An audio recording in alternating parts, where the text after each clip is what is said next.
Hello student, I am Anil Kumar. तो आज अपने बच्चों डिस्कस करेंगे एग्रीकल्चर। ठीक है, तो सबसे पहले बच्चों अपने देखेंगे कि एग्रीकल्चर के लिए जो इसके एंट्रेंस एग्जाम होने वाले हैं या कॉम्पिटिटिव एग्जाम होने वाले हैं, जो जितने भी कॉम्पिटिटिव एग्जाम होने वाले हैं उन सब की प्रिपरेशन अपने यहाँ पे कंप्लीट करेंगे। अब देखो बच्चों, आप ये देख रहे हो कि चाहे वो कोई एंट्रेंस एग्जाम है या कॉम्पिटिटिव एग्जाम है, उसमें जो एग्रीकल्चर रहती है वो सेम रहती है। किसी में करंट पूछी जाती है, किसी में उसकी हिस्ट्री पूछी जाती है, किसी में दोनों हेरिटेज एग्रीकल्चर भी पूछा जाता है। ठीक है, बट रहता वो एग्रीकल्चर है, क्योंकि आपको पता है एग्रीकल्चर भी एक बहुत बड़ा सब्जेक्ट है, बहुत बड़ा एक ब्रॉड सब्जेक्ट है। ठीक है, बट आप इसको कवर कर रहे हो तो कवर करने के लिए इसको थोड़ा आपको जैसे तो आप इसके साथ साथ जो रीड करोगे। अब एक बात हो रहा है कि भी आप ये सोच रहे हो कि भी किसी एग्जाम की डेट आएगी फिर अपने प्रिपरेशन स्टार्ट करेंगे। तो एग्जाम डेट की मैं बता देता हूँ, कुछ ऐसे जो एंट्रेंस एग्जाम या कॉम्पिटिटिव एग्जाम में जिनकी डेट आ चुकी है, तो देखो अगर आप आज से उसको तैयार करोगे, रेडी करोगे तभी कंप्लीट होगा। आप ये नहीं उसको 2-4 दिनों में कंप्लीट कर लोगे। ठीक है, तो अब देखो सबसे पहले अपन जो डिस्कस करेंगे वो एग्रीकल्चर के बारे में डिस्कस करते हैं। ठीक है,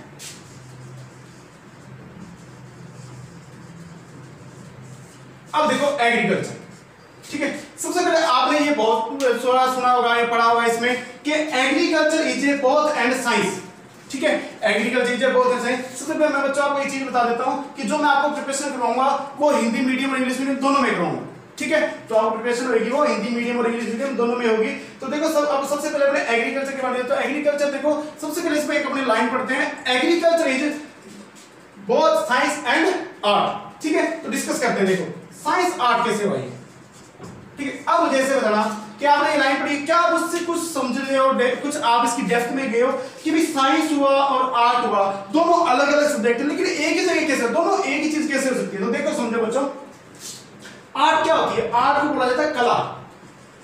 क्या बोलते हैं आप? कला। इसको बोलते हो विज्ञान। ठीक है, एक चीज सोच के देखो, ये विज्ञान हो गया, ये कला। जो कला है वो किसी के द्वारा सिखाई जाती है, ये कला है किसी के द्वारा सिखाई जाती है। आप सोच के देखोगे, आपके फादर, आपके पेरेंट्स एग्रीकल्चर फार्मिंग करते हैं, एग्रीकल्चर खेती करते हैं। ठीक है, अब सोचो वो खेती करते हैं, आर्ट है इसमें, तो वो किसी स्कूल में सीखने गए थे, किसी कॉलेज में सीखने गए थे, वो किसके, आपके ग्रैंड पेरेंट्स से सीखे हैं। किससे सीखे हैं? आपके ग्रैंड पेरेंट्स से सीखे, या आपके ग्रैंड फादर थे, उन्होंने आपके फादर को सिखा दिया। ठीक है, तो वो किससे सीखे? आपके ग्रैंड पेरेंट्स से। वो किसी स्कूल या किसी यूनिवर्सिटी में नहीं गए। बट अब आप पढ़े हो एग्रीकल्चर, आप किसी स्कूल में भी गए थे, किसी कॉलेज में भी गए थे, तो वो क्या हो गया? साइंस हो गया। यानी कि आपको जो पढ़ा रहे हैं, जो टीचर पढ़ा रहे हैं, जो आपके लेक्चर हाल जो पढ़ा रहे हैं, वो किसकी कैटेगरी में आएगा? साइंस। ठीक है, अब इसमें देखो जो आर्ट है ये क्या है कि पूरी पूरी प्रैक्टिस है, बट अपने फादर है या ग्रैंडफादर जो भी वो एग्रीकल्चर फार्मिंग जानते हैं, क्या उनके पास कोई सर्टिफिकेट है? नहीं, उनको ओनली प्रैक्टिकल नॉलेज है कि हमको प्रैक्टिकल। बट साइंस में यहाँ पे क्या आपके पास सर्टिफिकेट होता है, आपके पास मार्कशीट होती है, आपके पास एक प्रूफ होता है हाँ भी हाँ मैं एग्रीकल्चर रिलेटेड सब्जेक्ट से हूँ। ठीक है, तो इससे देखो, तो अब अपने इसको एग्रीकल्चर को डिफाइन करेंगे कि एग्रीकल्चर क्या है और इसको कैसे करना है। ठीक है, सबसे पहले आप ये ध्यान रखना कि आप यदि एग्रीकल्चर में जुड़े हुए हो, एग्रीकल्चर से कैरियर बना रहे हो, तो इसका एक बहुत बड़ा सब्जेक्ट है। कुछ एग्जाम तो ऐसे आते हैं कि बच्चों से ये सुनने को मिलता है कि सर ये तो हमने कभी देखा नहीं। ठीक है, मान लो किसी एग्जाम में 100 क्वेश्चन आ रहे हैं, उस एग्जाम में से 10 to 15 उस एग्जाम में 10 to 15 क्वेश्चन ऐसे आते हैं कि जो बच्चों ने पहली बार देखे होते हैं, उनसे आगे पूछते हैं कि एग्जाम कैसा है, उनका जब फीडबैक ले कि सर उसमें 10 से 15 क्वेश्चन ऐसे आए हैं कि जो हमने कभी देखे नहीं थे, आज तक नहीं पढ़ा। चाहे कोई एग्रीकल्चर से 10 साल से जुड़ा हुआ है, कोई चाहे 5 साल से जुड़ा हुआ है, तो सर वो 15 क्वेश्चन तो बिल्कुल नहीं है, उनको आगे वो सर्च करते हैं। ठीक है, तो एग्रीकल्चर एक बहुत बड़ा सब्जेक्ट है, इसको आप जितना करो, मैं ये नहीं कहता कि आपको 100 एग्जाम का क्वेश्चन आया तो आप 100 के 100 आने चाहिए, बट हर क्वेश्चन उतना इंपॉर्टेंट है आपके सिलेक्शन के लिए। क्योंकि कोई भी जब एग्जाम करवाता है, कोई भी संस्था एग्जाम करवाती है, तो वो एग्जाम क्यों करवा रही है? आपको फेल करने के लिए। किस लिए एग्जाम करवा रही है? वो फेल करने के लिए, क्योंकि वो पास नहीं कर, क्योंकि पास करेंगे तो आपको पता कितना कंपटीशन है। वो एग्जाम क्यों हो रहा है? क्योंकि आप तो फेल करेंगे तभी वो वहां से जो कैंडिडेट है वो चुने जाएंगे। तो आपको उसमें फेल नहीं होना है, और वो कैसे नहीं होना? तो आपका टारगेट यही होना चाहिए कि उसमें चाहे एक क्वेश्चन आए चाहे 2 क्वेश्चन आए, मुझे वो सारे कंप्लीट करने हैं, और हर सब्जेक्ट के अपने। अब मान लो कि कुछ ऐसे सब्जेक्ट होते हैं जिसमें बच्चा कहता है कि सर मैं ये छोड़ देता हूँ, ये कुछ नहीं। देखो सबसे बड़ी बात है कि जो एग्रीकल्चर का जो पोर्शन होता है, जो एग्रीकल्चर होता है, वो किसी के कोई डिपेंड नहीं होता कि उसमें किस सब्जेक्ट में कितने क्वेश्चन चूज किए जाएंगे। ठीक है, वो कितने भी हो सकते हैं। वो एक मैथ्स सब्जेक्ट को उठा लेता है, उसमें सारे क्वेश्चन पूछ लेता है, वो दूसरे सब्जेक्ट को उठा लेता है, उसमें से सारे क्वेश्चन पूछ लेता है, ठीक है। तो उसका कोई कंफर्म नहीं है, कुछ पता नहीं लगता कि वो कैसे कौन से क्वेश्चन पूछ रहा है अपने से, ठीक है। तो इस बारे में, तो इसलिए अपने इसमें जो डिस्कस करेंगे वो आपको ये करना है कि भी एग्रीकल्चर के बारे में आपको कैसे पढ़ना है, क्या स्टडी करनी है, वो सारा कंप्लीट मैं आपको बताऊंगा। तो सबसे पहले इसकी डेफिनेशन देख लेते हैं। तो साइंस आर्ट वाली चीज समझ में आ रही होगी मेरे ख्याल से, मैं आपसे आई होप यू कि आपने ये समझा होगा कि साइंस और आर्ट दोनों में कैसे इसको डिफाइन किया, ठीक है। अब देखो एग्रीकल्चर, ठीक है। एग्रीकल्चर क्या है कि एग्रीकल्चर एक, आपको मैं बताऊं, आपने जिस कॉलेज या ये, तो आपने वहां पे आपके टीचर ने बताया होगा जो एग्रीकल्चर सब्जेक्ट है, ठीक है, तो उन्होंने कहा होगा कि ये 30% तो थ्योरी है और 70% प्रैक्टिकल है। कुछ ऐसा बताया होगा आपके टीचरों ने, क्या बताया होगा आपको कि ये 30% तो क्या है आपका थ्योरी है और 70% क्या है आपका प्रैक्टिकल है। और ये रियल बात है, ठीक है। आपने खुद देखा होगा कि इसमें प्रैक्टिकल सब्जेक्ट बहुत ज्यादा होते हैं, ठीक है। मानो कि आपके किसी सेमेस्टर में अगर 8 थ्योरी सब्जेक्ट है तो 8-9 ही प्रैक्टिकल सब्जेक्ट होते हैं, ठीक है। तो हर सब्जेक्ट का लगभग प्रैक्टिकल होता है। क्यों होता है? क्योंकि उसमें जितना आप ज्यादा उसमें प्रैक्टिकल करते हो उतना ही ज्यादा डीप करो, ठीक है। अगर आपको किसी सब्जेक्ट में या किसी आपको किसी लेवल में जो आपका अपना कैरियर बनाना है तो उसके डीप में जाना बहुत इंपॉर्टेंस है। आप ये नहीं कह सकते कि सर मैं 4 दिन में, अब मैंने बहुत जनों से सुना है, ठीक है, कि वो आप कैसे बोलेंगे कि मैं तो पेपर देने नहीं जा रहा था, ठीक है, मेरे फ्रेंड ने कहा था मैं पेपर देने चला गया और मैं क्लियर हो। ऐसा कुछ नहीं होता। ये सब आपको एक सोच के देखो, अगर ऐसा हो तो वो बंदा पहले भी तो 4 साल से तैयारी कर रहा था, तब क्यों नहीं लगा फर्स्ट बार में, वो 4 साल के बाद क्यों लग रहा है, ठीक है। तो उसकी वो कहीं ना कहीं प्रिपरेशन थी, जो इसके जो क्वेश्चन आए थे वो उसके आते हुए थे, ठीक है। तो ये कभी नहीं होता कि बिना तैयारी के किसी का सिलेक्शन हो जाए, वो बहुत ही, ये यानी कि एक गलत बात है, इसको आपको इग्नोर करना पड़ेगा। अपने भी कई बार सोच लेते हैं कि वो तो कुछ पढ़ता ही नहीं था, उसने क्या पढ़ा था, ठीक है, और उसका यहाँ पे सिलेक्शन हो गया, आज वो वहां पे है। तो ऐसा कुछ नहीं होता, ठीक है। पढ़ना आपको पड़ेगा, ठीक है, इसके अलावा कोई उपाय नहीं है। यदि आप कैरियर बनाना चाहते हो तो पढ़ना पड़ेगा। अब मैं आपको थोड़ा सा एग्रीकल्चर के बारे में बता देता हूँ, फिर मैं आपको इसके एक चीज बताऊंगा कि जो आप तैयारी कर रहे हो वो किस तरह करो। तो सबसे पहले चलता है एग्रीकल्चर।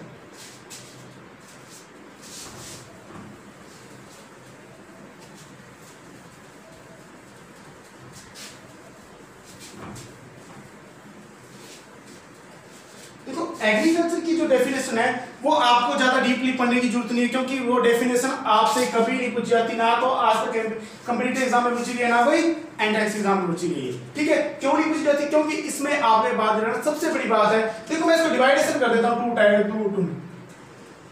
इसको 2 पार्ट्स में डिवाइडेशन कर दिया।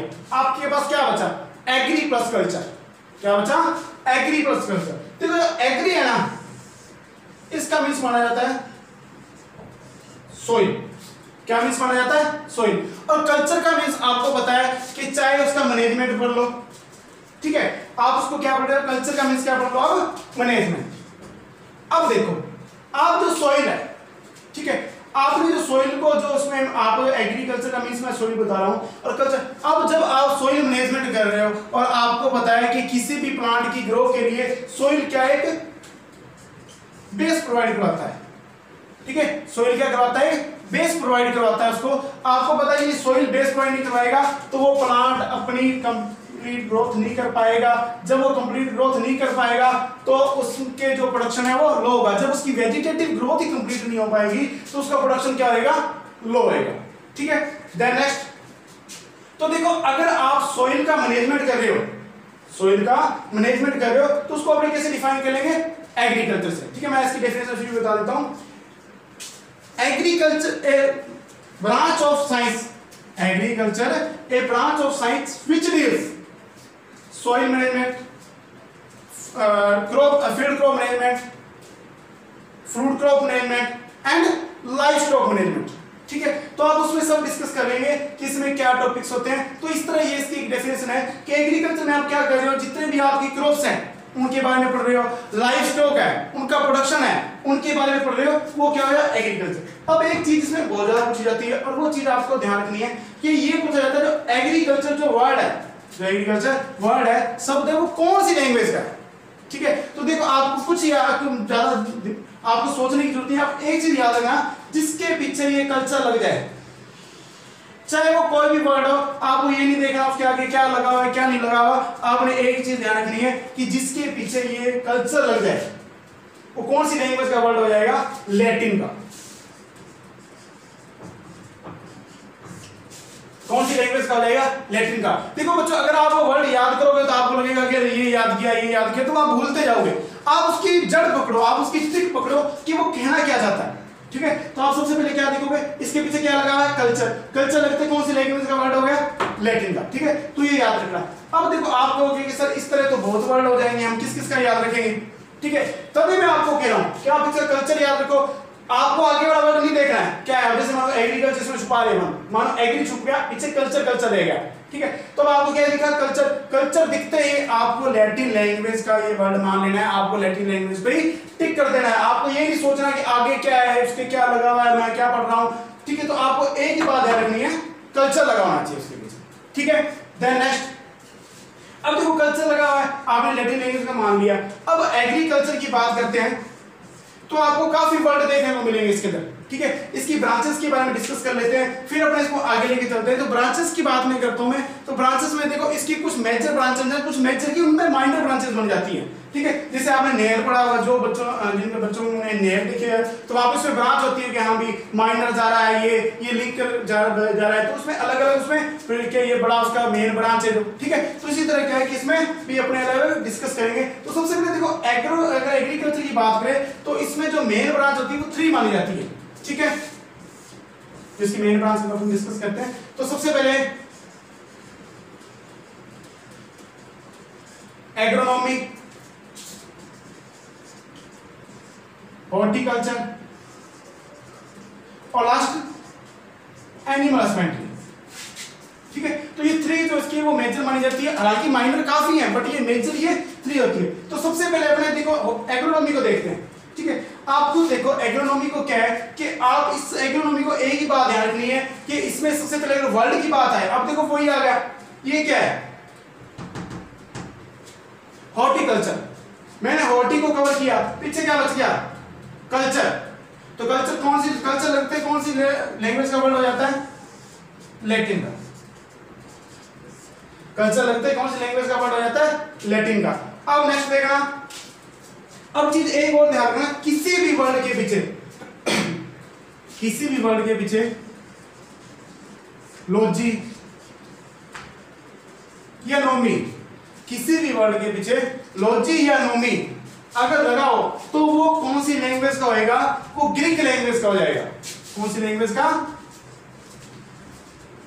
ग्रीक लैंग्वेज का हो जाएगा। ठीक है, आप वही बात, अब आपको एक चीज याद रखनी है कि किसी के पीछे कल्चर लगाओ, किसी वर्ड के पीछे, तो लैटिन लैंग्वेज का हो जाएगा। और अगर किसी वर्ड के पीछे लॉजी या नोमी लगाओ तो वो ग्रीक लैंग्वेज का हो जाएगा। आपको सोचने की कोई जरूरत नहीं है कि भी इसके आगे क्या लगा हुआ, मैं क्या देख रहा हूं। आपको पीछे ये 2 वर्ड मिलने चाहिए, लॉजी और नोमी। आपको ये दोनों वर्ड मिलते ही आप क्या करोगे? इसको ग्रीक लैंग्वेज का मान लोगे। और जब वो कल्चर वर्ड मिल जाएगा तो आप किसको मान लोगे? Latin language. अब देखो एग्रोनॉमी, तो ठीक है, एग्रो प्लस नोमी।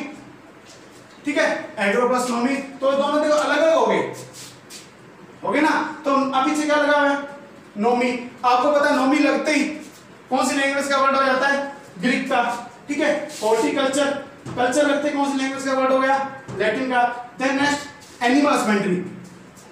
तो देखो बच्चों एनिमल हस्बेंड्री में आप क्या इसमें देखो, इसका क्या है कि आपको तीनों का मैं अलग अलग फोर्स इसको करके बताता हूं। मैं थोड़ा रफ कर लेता हूं इसको।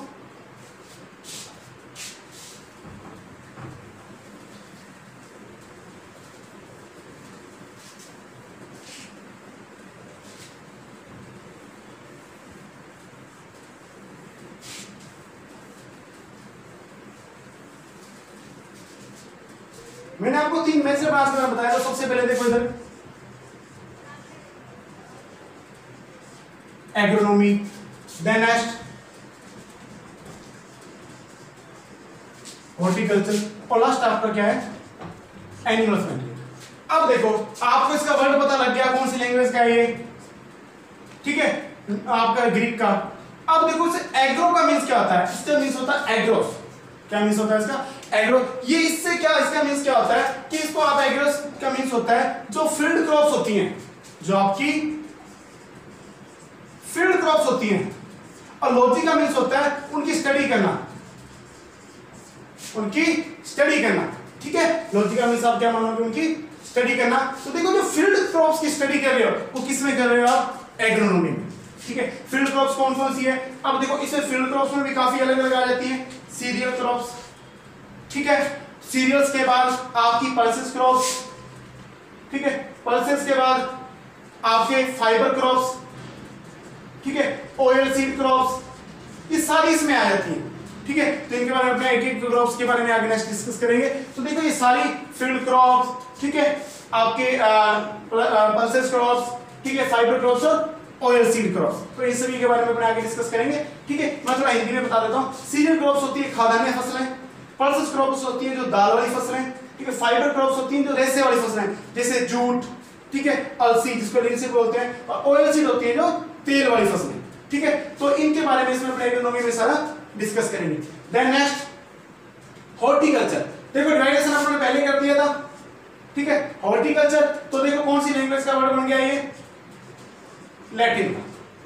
कौन सी लैंग्वेज का वर्ड बन गया, लैटिन का, क्योंकि आपको पता है कि इसके आगे जब आपने क्या लगा दिया, कल्चर, तो कौन सी लैंग्वेज का, लैटिन। अब देखो इसको हॉर्टी का मीन्स होता है हॉटस, क्या मीन्स होता है, हॉटस, ठीक है, हॉटस माना, तो हॉटस का मीन्स आपके देखो क्या बन गया इसमें, ठीक है। अब देखो सबसे पहले इसका मीन्स हिंदी में होता है उद्यान, क्या होता है, उद्यान, ठीक है। अब आप मुझे ऐसे बताना, आपने देखा होगा कि कुछ आप पढ़ते हो ये कि हॉर्टिकल्चर क्रॉप्स हैं, उनको हिंदी में बोलते हैं उद्यानिक फसलें, ठीक है। उसके बाद नेक्स्ट आप कहते हो कि इसमें ये जो उद्यान में उगाने वाली फसलें हैं, ठीक है, तो वो सब किसमें आप डिस्कस कर रहे हो, हॉर्टिकल्चर में। देखो इसमें और क्रॉप्स भी आएंगे, ठीक है, हॉर्टिकल्चर क्रॉप्स आ गई, उसके बाद इसमें आपके मेडिसिनल प्लांट भी आएंगे, ठीक है, आपके ऑर्नामेंटल प्लांट्स भी आएंगे इसमें, ठीक है। ऑर्नामेंट्स प्लांट के बाद मेडिसिन प्लांट के बाद ऑर्नामेंट प्लांट, आपका जो फ्लोरिकल्चर है वो पूरा पूरा इसमें आएगा,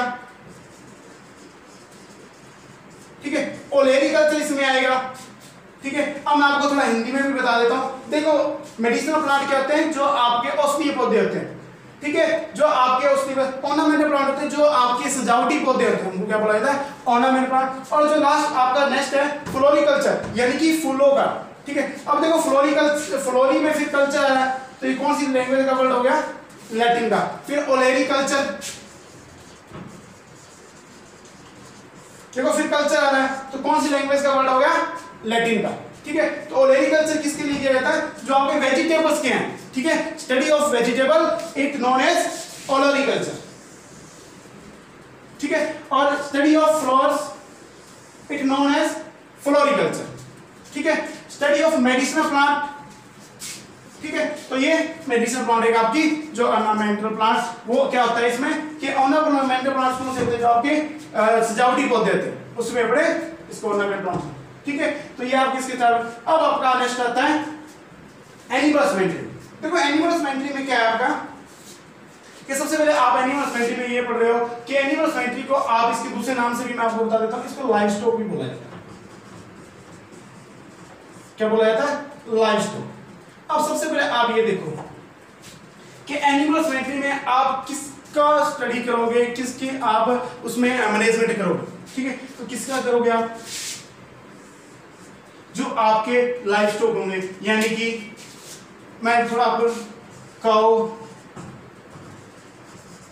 बुफेलो, शिप, गोट, पिग, और जो आपके जैसे मानो कि जो बर्ड्स की बात है तो हैंड, जो आपका पोल्ट्री फार्म में आ जाता है, ठीक है, जो आपका किसमें क्वेश्चन आ जाता है, पोल्ट्री में आ जाता है, ठीक है। इन सभी के बारे में डिस्कस करेंगे कि कौन सा एनिमल कहाँ किसकी ज्यादा वहां पे उसकी जो जनसंख्या है वो ज्यादा है, किसमें क्या है, कौन से किसमें कौन सी डिजीज आती है, वो सब ये थ्री आपकी जो मेजर ब्रांच हो जाती है, agronomy, horticulture and live stock management. तो इस ये अलग अलग ब्रांचेस हो जाती हैं, इनमें सभी अपने डिस्कस करेंगे कि किसमें क्या होना है, कैसे होना है, किसमें क्या प्रॉब्लम आती है। अब क्रॉप्स की बात करें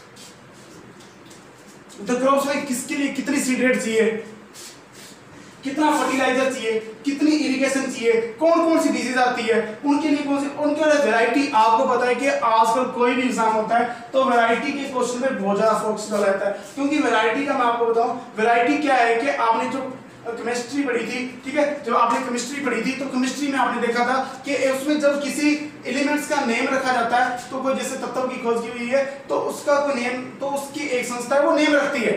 बट अपने क्या है कि जितनी भी वैरायटी होंगी आपके, जितनी भी वैरायटी होंगी उनका नेम आप किसी के आधार पे वो अलग ही रख देते, कोई उसकी संस्था नहीं कि हम इसको ये नेम फिक्स देना है, ऐसे करना है, ऐसा कुछ नहीं होता, ठीक है। आपकी मर्जी है, जो आप उसको नेम दे रहे, जो जिसने उसको रिसर्च किया या जिस यूनिवर्सिटी ने रिसर्च किया है कोई उसको नेम दे रही है, या किसी इंस्टीट्यूट ने रिसर्च किया है कोई उसकी वैरायटी का नेम दे रहा है, कोई पर्टिकुलर है, तो इसके लिए वैरायटी है बहुत। अब अपने नॉर्मल मान के चलते हैं कि एक क्रॉप की वैरायटी अगर 20 है तो सोचो आपके पास कितनी क्रॉप्स हैं हॉर्टिकल्चर की। हॉर्टिकल्चर में अगर आपने बात करें fruits crops, floriculture, ornamental plant, medicinal plant, olericulture, ठीक है, फील्ड क्रॉप्स में भी काफी है, तो काफी क्रॉप्स हो जाती है।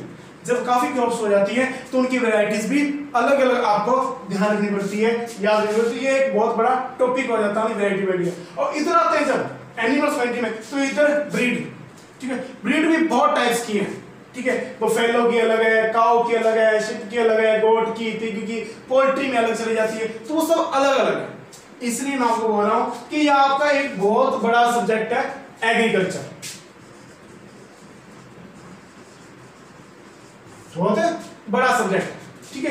क्यों है, देखो आप अभी तो ये अपने मेजर पढ़ी है, इसके बाद माइनर बहुत आपको, ठीक है। और आपको ये भी पता होगा कि जो सबसे बड़ी आपको जिन्होंने बीएससी कंप्लीट कर रखी है तो उनको सबसे बड़ी प्रॉब्लम यह ही होगी कि आप जब किसी को बताते होगे कि भी हाँ मैंने बीएससी एग्रीकल्चर कर रखी है, मैंने बीएससी ऑनर्स एग्रीकल्चर कर रखी है, कि तो उसने पूछा, आपने कहा कि ये हमारे 4 ईयर की होती है, वो आपकी बात नहीं मानेगा, वो कहेगा आप बीटेक थोड़ी कर रही है, 4 ईयर की होती है। आपको उसको बताना पड़ेगा क्योंकि लगभग बीएससी होती है वो 3 ईयर की होती है, एक बीएससी नर्सिंग होती है वो भी 4 ईयर की होती है, ठीक है, एक बीएससी जो ऑनर्स एग्रीकल्चर है वो 4 ईयर की होती है, बाकी लगभग बीएससी 3 ईयर की होती है, ठीक है। आपको सामने वाले को बताना पड़ता है कि हाँ भी हमारी जो बीएससी है वो 4 ईयर की होती है, ठीक है। अब तो कोर्सेज में भी चेंज आ गया, आपको पता है कि जो 1 ईयर है वो पूरा ट्रेनिंग बना दी है, ठीक है। जो तो अब देखो ये अपना क्या था कि आज जो अपने फोर्स किया वो एक यानी कि इस तरह था कि आज इसका बेसिक देखा। अब मैं आपको कुछ चीजें बताऊंगा जो आपको भी लगेगा सुन के से कि ये पहले हमने तो इस बारे में कभी पढ़ा नहीं था, कभी सोचा नहीं था, कभी सुना नहीं था, ये कितना बड़ा सब्जेक्ट है, इसको कवर कैसे करें, कैसे कवर अप करें जल्दी से जल्दी जॉब। देखो जॉब वाला मैं आपको बताता हूं कि जॉब भी 2 टाइम पे लगी जाती है, ठीक है। एक जॉब टाइम लगना होता है, जैसे मान लो कि आप लग रहे हो 20 to 25 मान लो, ठीक है, और एक आप जॉब लग रहे हो 30-35, ठीक है। जब आप इस एज में जॉब लगते हो 20 to 25 तो लोग कहते हैं बहुत बढ़िया, ठीक है, बहुत अच्छा पढ़ा, इतनी जल्दी जॉब लग गया, ठीक है। लोग आपसे पूछते हैं कि हाँ भी आपने कौन सी बुक्स पढ़ी थी, आपने कौन सी कोचिंग से पढ़ा था, कौन से क्या किया था, लोग आपसे डिस्कस करते हैं कि आप कहाँ गए थे, कैसे पढ़ा था, आपका स्टडी टाइमिंग कैसे था, आपने किस तरह उसको कवर अप किया। जब आप इस एज में लगते हो और जब आप इस एज में लगते हो तो लोग ऐसे कहते हैं कि बहुत अच्छा हुआ लग गया, बहुत पढ़ा था, ठीक है, उसको बहुत टाइम हो गया मेहनत करते हुए। जब आप इस एज में लगते हो तो उसको बहुत टाइम हो गया मेहनत कर, बट जब आप इस एज में लगते हो तो एज का फर्क होता है। आपको पता, आपको ये भी पता है कि हर वर्क की एक एज होती है, अगर उस टाइम पे वो वर्क हो जाए तो सबसे बढ़िया रहता है, ठीक है। अब देखो नेक्स्ट, तो अब देखो कुछ आपको मैं क्वेश्चन बताता हूं जो अपने जनरल जो एग्रीकल्चर से जुड़े हुए हैं, मैं उसको रफ कर देता हूं।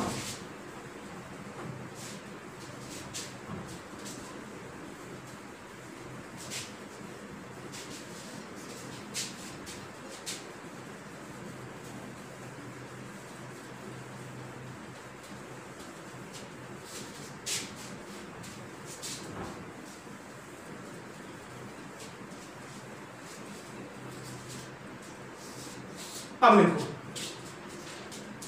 अब कुछ ऐसी जो डिस्कस हैं वो अपने करते हैं कि भी एग्रीकल्चर है इतना बड़ा इसको सब्जेक्ट, तो आप सबसे पहले देखो आप क्या कर रहे हो कि जो सब्जेक्ट पढ़ रहे हो वो सब्जेक्ट आप एक ये सोचते हो कि मैं इसको पूरा कवर अप कर लूं, इस सब्जेक्ट को मैं पहले पूरा कंप्लीट कर लूं।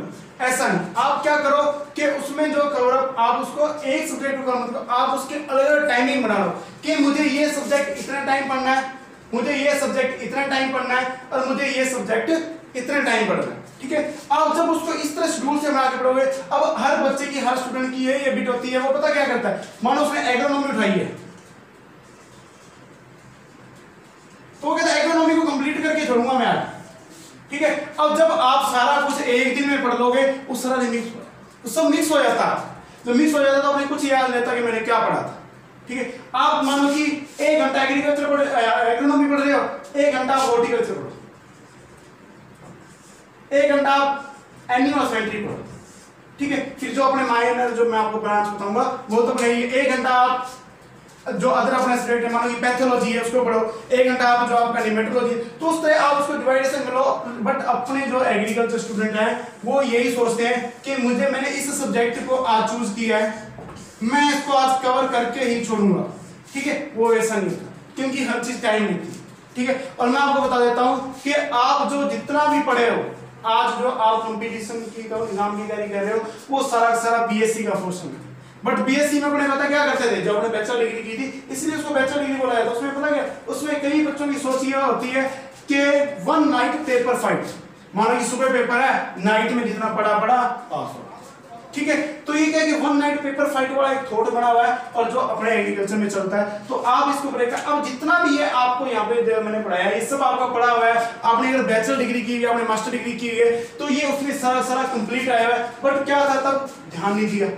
ठीक है, अब इसकी जो अपने डिस्कस कर रहे हैं, अब आपके पास एक टाइम अब काफी एग्जाम आ रहा है, काफी जॉब्स आ रही है, तो आप उनको जो कवर अप कर रहे हो तो वो इस तरह अलग अलग सब्जेक्ट्स। ठीक है, कि भी मुझे ये सब्जेक्ट आज इतना टाइम पढ़ रहा है, ये इतना टाइम पढ़ना है, आप वो पूरा कवर हो जाएगा। ठीक है, अब देखो एग्रीकल्चर की बात करते हैं तो कुछ इसमें जो आपके टॉपिक्स आते हैं, जो माइनर ब्रांचेस के मैं बारे में आपको बता देता हूं। इसकी जो आपने मेजर अपने 3 थी मैंने आपको बता दिया, एग्रोनॉमी, हॉर्टिकल्चर और एनिमल साइंस। अब करते हैं माइनर ब्रांचेस की बात। तो सबसे पहले मैं आपको बता देता हूं पैथोलॉजी। ठीक है, पैथोलॉजी। उसके बाद नेक्स्ट आपके पैथोलॉजी, देखो इसको पादप रोग विज्ञान बोलते हैं, मैं सामने हिंदी में लिख देता हूं, पादप रोग विज्ञान। अब बच्चों आपको एक बात साथ के साथ पता लगी होगी कि जो लॉजी लगा हुआ है तो ये कौन सी लैंग्वेज का वर्ड हो गया, ग्रीक का। कौन सी लैंग्वेज का वर्ड हो गया, ग्रीक का। ठीक है, अब देखो नेक्स्ट देखें, तो नेक्स्ट आपकी आती है एंटोलॉजी, जिसको एंटोमोलॉजी भी बोलते हैं। ठीक है, ये आपकी होती है कीट विज्ञान, जिसमें आप इंसेक्ट की स्टडी करते हो। ठीक है, उसके बाद आपकी ठीक है एक्सटेंशन है, स्टैटिक्स है, निमेटोलॉजी है। ठीक है, आपकी सोइल साइंस है जो काफी बड़ा एक ग्रुप है आपका, इसमें जो सोइल साइंस सब्जेक्ट है आपका। ठीक है, इसमें आप देखो एक बात थोड़ी सी ध्यान रखना, मैं उसे बता देता हूं। जो सोइल साइंस वर्ड है, जो सोइल साइंस वर्ड है ये लैटिन लैंग्वेज का है, थोड़ा सा ध्यान रखना पड़ेगा आपको। सोइल साइंस कौन सी लैंग्वेज का वर्ड है, लैटिन का। मैं फिर बता रहा हूं सोइल साइंस कौन सा वर्ड लैंग्वेज का वर्ड है, लैटिन का। अब आप कहोगे सर इसके पीछे तो कल्चर नहीं लगा हुआ तो हम इसको लैटिन का क्यों माने। ठीक है, बट एक दो ऐसे अपवाद भी होते हैं, तो आपको इसमें ध्यान रखना है कि अगर सोइल साइंस का वर्ड आपसे पूछा जाए तो वो कौन सी लैंग्वेज का होगा, लैटिन का होगा। ठीक है, अब नेक्स्ट देखना, अब आप इसमें देखो पादप रोग ज्ञान है, आपका स्टैटिक्स भी इसमें आता है। ठीक है, एक्सटेंशन एक बहुत बड़ा जिसको आप प्रसार शिक्षा बोलते हो। काफी माइनर इसमें सब्जेक्ट आते हैं जिनको अपने धीरे धीरे आगे डिस्कस करते जाएंगे। ठीक है, तो अब देखो सबसे बड़े जो मेजर 3 सब्जेक्ट हैं उनके बारे में अपने पूरे डिस्कस करेंगे कि कैसे क्या हो रहा है किसमें। तो अपने इसमें थोड़ा अभी मैं आपको एग्रीकल्चर हिस्ट्री के बारे में बताता हूँ, थोड़ा उसके बारे में अपने डिस्कस करते हैं।